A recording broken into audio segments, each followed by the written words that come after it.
Kay alas 6 naman sayo sa buntag. Aw, mangadto na ko. Magsayo mi og panglakaw para sayo rasad mi makabalik. Ug pag abot nako sa kalsada, nitagbo dayon sa ako ang sidlak sa adlaw. Ug na ang inyong uncle. Ug misakay na dayon ang inyong auntie. Ug hala padagan na dayon. Muadto day mi sa landing. Kay magpagaling mi sa amo ang bulanghoy. Kay ang inyong uncle dili na pasalig og gidgid. Gikapoy na daw siya og ginidgid sa bulanghoy. Maong pagkahibalo niya nga naa day mi pwede mapagalingan sa among bulanghoy. Nagsabot dayon ming duha nga magsayo mi karong adlaw para maabtana mo ang tag-iya. Og excited na kaayo ang inyong auntie.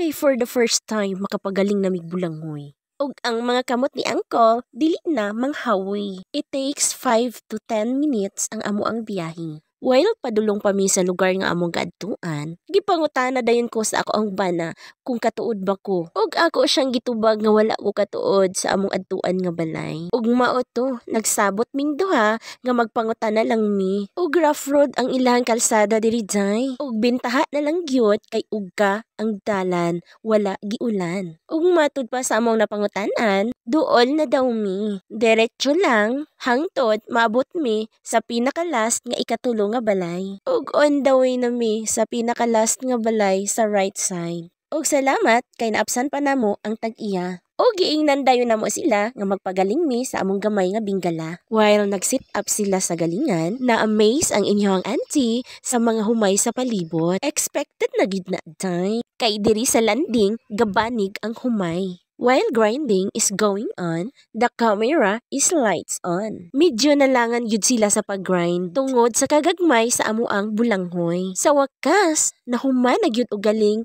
ang amuang bulanghoy. O gipigsan lang sa namo daan ay hami ni Paoli. Nahala ang kang pagsakay-sakay na. O giyog-yoga. Para ang duga sa binggala mudagayday na. Maoni siya ang ikaduha nga proseso kung magputo ta. Kinahanglan nga tanan duga maugga. Ughas ka lang sang lingawa sa inyong uncle. Kay bakilid maning lugara. Aw paningkamot yun ang panggunit sa PC ko. Aron dili ka maligid sa bakilid. It takes time gyud kung magpigis aron ang texture uga ug hamis. Mintras nalingaw pa ang inyong uncle og sakay-sakay sa liguat, naisgutan namo nga ang puto halinon kaayo sa mga tigulang. Unja kay nahuman naman mi, itunol na ang bayad sa pagpagaling ko. Og nipaharurot na dayon mi, kay pasado na alas 7. Magdiga mo pa ang inyong auntie. Og kay naabot naman mi sa among balay, pagkahuman og pamahaw, pinawitik, pinabtik, pinalabtik na dayon ang inyong auntie. Kay kinahanglan wala pa'y alas 11 makaluto na. Kay ang mga customer sa puto naghulat na. Ingon ani na gid ni ang hitsura inikaw man og pigis. Manggahi tungod sa kauga. Ug magugol pagid ta og taas-taas nga panahon para ipulverize ang cassava. Pagkahuman og pulpog, daw masamasaha. Og mintras na busy ko ni ani sa pagpulpog, si uncle kamulo na pod og kudkod sa lubi nga amua unyang isagol sa puto nga binggala. Og maara to, mag-start na ko sa pagluto sa puto for 10 pesos each. Palit na, salamat sa paglantaw. Kay Lunes karon, ang inyong auntie sayo nagmata kay magbuhat og kwarta. Gipangadlawnan yun nato ni gluto ang ato ang puto. Putong pinaliki. Pero asa man diha ang liki? Aw na ara, pinaliki gyud.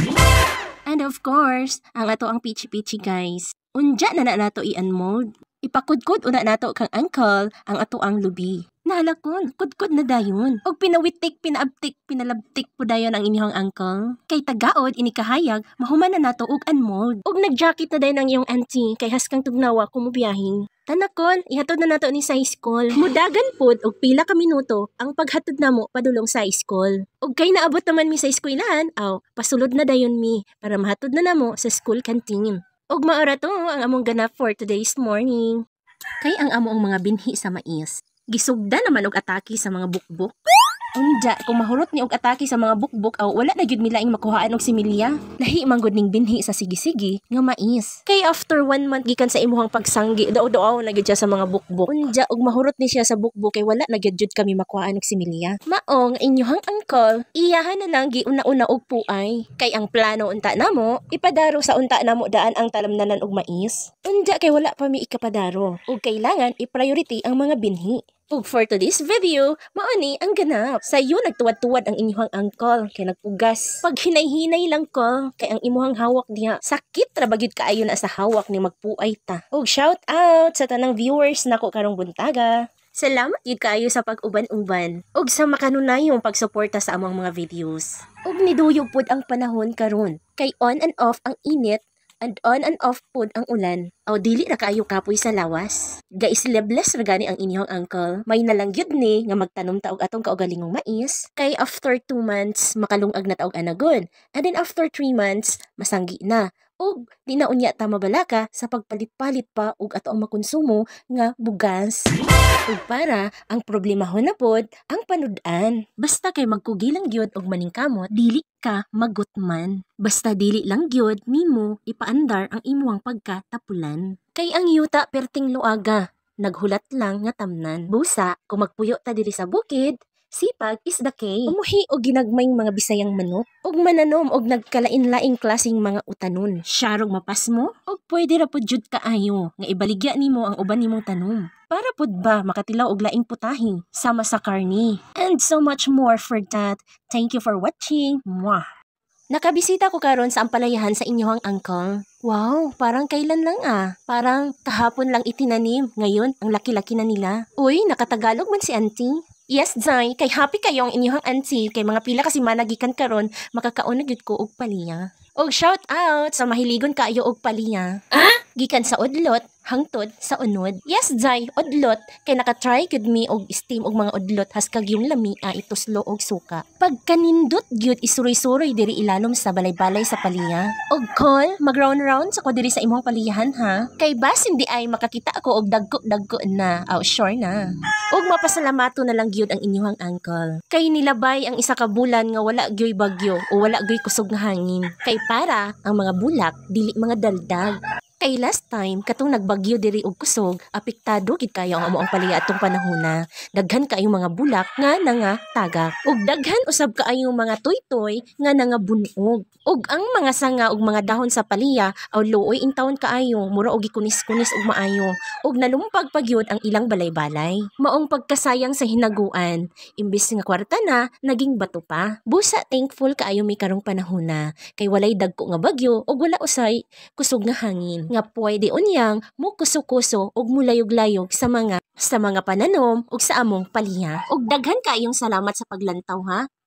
Mao gyud ni siya nga halas ang hinungdan nga nung naka-iktin-iktin gyud ko og maayo sa kahadlok. Kay di ba, way back 2023, El Nino man ang panahon na. Then gauli-uli pa ko din ani sa Kalabugaw. Dayon katong ni-stay ko og pila ka bulan last September 2023. Kaning halasa nakita ni namo sa among nataran, baliluya kaayo siya ba. Mao to nga gilakag namo sa ako ang pag-umangkon hantod nga naabot siya sa kalsada. Ug natingala mi ba kay luya gid kay siya sa tanan. So kadugayan namo tinutok sa halas, ingon ani ang nahitabo naa siya gisuka. So amo ana gid siyang giobserbahan kung unsa ang iyang gisuka. Sa kadugayan namo tinutok kung unsa ang iyang gisuka. So mailhan na gyud namo nga halas sa diay ang iyang gisuka niya. Ang halas ra ba nga iyang gisuka? Dako pud, pare-pareha pud sa iya ka dako. O lantawa gani ninyo.